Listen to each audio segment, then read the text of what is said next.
pisləşməsi səbəbindən bütün Gürcüstanın Katolikos Patriarxı 2-ci İlya Qafqaz Tibb Mərkəzinə yerləşdirilib.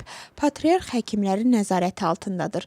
Əldə edilən məlumata görə müqəddəsin vəziyyəti dünən gecə pisləşib. Klinikanın direktorunun sözlərinə görə xəstə mədədən kütləvi qanaxma ilə tibb müəssisəsinə qəbul edilib və reanimasiya şöbəsinə yerləşdirilib. Vəziyyəti kritik, hemodinamikası isə qeyri-sabitdir. Səhiyyə naziri və həkimlərin sözlərinə görə müqəddəs müayinələrdən və bütün zəruri tibb prosedurlarından keçib. Hazırda patriarxal taxt tacın keşişi Şioda daxil olmaqla ruhanilər klinikadadır. Gürcüstan Patriarxlığı da bəyanat yayıb. Patriarxlıq təsdiqləyir ki, patriarx klinikaya yerləşdirilib və vəziyyəti sabit olsa da problemlidir. Bugün Gürcüstan parlamentinin sədri Şalva Papuaşvili qanunverici orqanın illik fəaliyyət hesabatını təqdim edəcək. O, parlamentin bir illik fəaliyyətini yekunlaşdıracaq və deputatların qəbul etdiyi qanunlara diqqət çəkəcək. Qrantlar haqqında qanun, təhsil islahatı və digər təşəbbüslər ötən il parlament tərəfindən təsdiqlənib. Hesabatdan sonra deputatlar sual vermək və çıxış etmək imkanı əldə edəcəklər.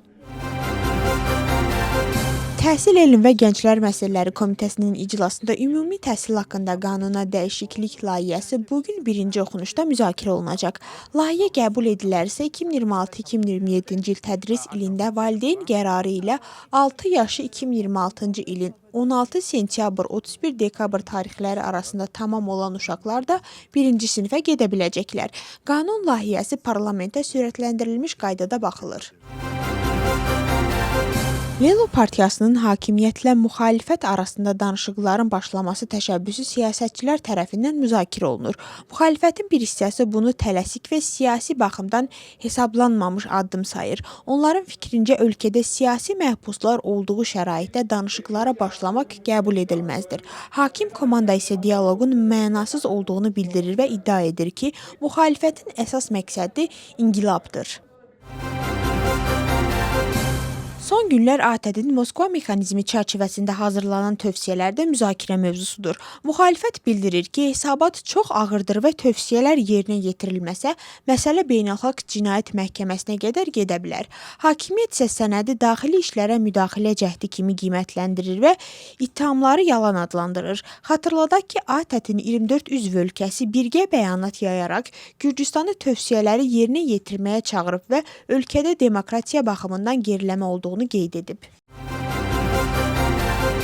ABŞ prezidenti Donald Trump bildirib ki, İranda əslində kimin hakimiyyətdə olduğu aydın deyil.